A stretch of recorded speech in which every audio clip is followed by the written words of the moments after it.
You had a tech panel yesterday where you were talking about a huge range of different technologies, and you're both clearly very passionate advocates for these technologies.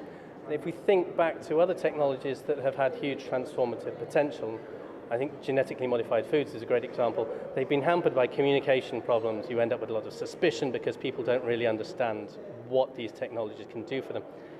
How do you get around that? I mean, how do you take something very complicated technically and explain it so that people get it at a very fundamental level? You mean something like the blockchain? Yeah, something like blockchain or Internet of Things or whatever. Well, let's start with blockchain. I think blockchain, it was explained to me by Marloes Plomp, who's doing the blockchain pilots for the Dutch government. And so she's running a series of workshops for a lot of the assistants and the ministers, and she's doing these tech workshops. And she explained blockchain very simply. It's like this the old childish game that you played with your sisters and brothers or your friends if you had one when you were young. So you're going on holiday. What do you take with you? I'm going on holiday, I take with me a ball. My friend is going on holiday, he takes with him a tent. His friend goes on holiday and he takes with him an umbrella. So every step along the way, I repeat that. So I'm going on holiday and I take with me a ball. My friend is going on holiday and he takes with me a tent. His friend goes on holiday, he takes with him an umbrella.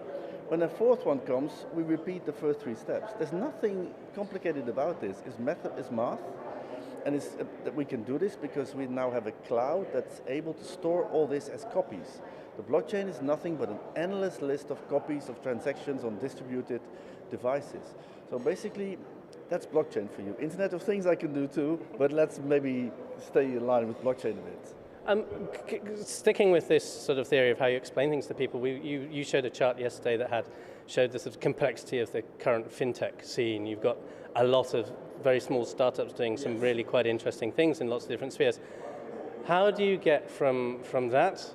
How do you make these technologies transformative, and especially when we're talking in a forum like this about sort of reaching out on a global scale, especially to people who don't have much access to technology at the moment? Of course. I mean, I think those companies all have to become brands because people trust brands. And most of them will disappear, 90%, like most startups. But as everything, like when WhatsApp started, it's the consumer that will drive what will be successful. It's not us pushing and say, this will be successful. So therefore, we have to listen very carefully what the consumer wants, but we have to expose them to things.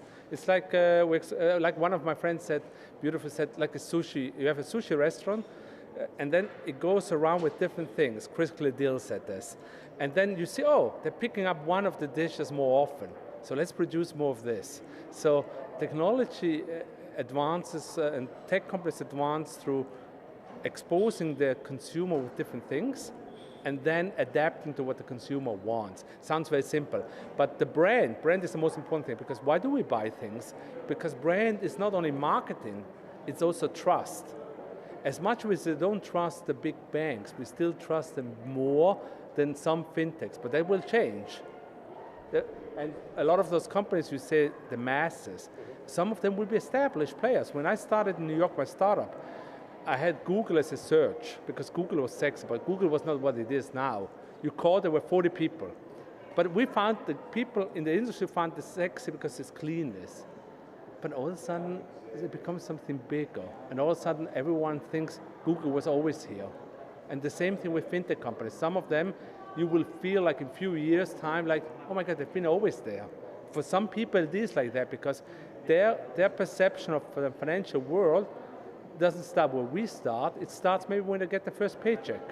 I suggest everybody starts following Spiros on Twitter because probably he has an eye on sort of the next, the ones that are going to make it. No, we're in an interesting field, the two of us. I mean, Internet of Things, it's everywhere. I mean, it's really an interesting field. That's also something about this transformative aspect. It's not as if we as humans have so much to say about this. So there's also kind of an autonomous line in all of this, and that's traced back to like the very Greek old word of the métier and the phronesis that was in making tools. It's Heidegger looking at this from the industrialization sort of point of view. observing that there's always some kind of extra in every step along the way that we seem to have been dealing with our technology, from tooling things. This is now fully software. This can only be debugged with other software. So it's not us really alone sort of making the decisions in this. There is some kind of an autonomous line in all of this technology that's actually running a little bit on its own. Some people find this very scary, of course, but this is something that we a life of its own. Yes, we have to deal with that. So it's not as if we could stop or harm. So the most we could do, and it's also I think why we're here, is to help people in power understand how they can maybe and how we can maybe harness all this transformation into some regulatory or system aspects that will benefit the most amount of people. I say, there is no why here. So when I sort of stepped into this about 20 years ago, I went to a lot of companies and I was asking them why they were installing all these sensors, why they were needing all this data, and why they needed it. They had no answer, but they just wanted the data. And they wanted the data because it's become very, very unclear where the world is going. But everybody's thinking the more data I have, the better my data mining, the better my analytics, the better my dashboard, the better decisions I can make for the future.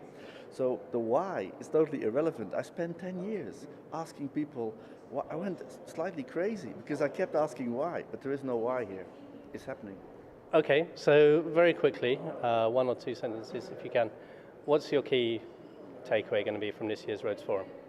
I hope that the statement I made to embrace technology, also for regulators, that will be key. You know, instead of thinking how to regulate things, to embrace it, because as I said, the nice thing, you fight fire with fire. So if you want to protect the consumers, you can't protect them just by regulation. You have to protect them with the technology. And the one thing is, if you over-regulate things, the startups will go somewhere else, and that will be a problem eventually for Europe. Rob?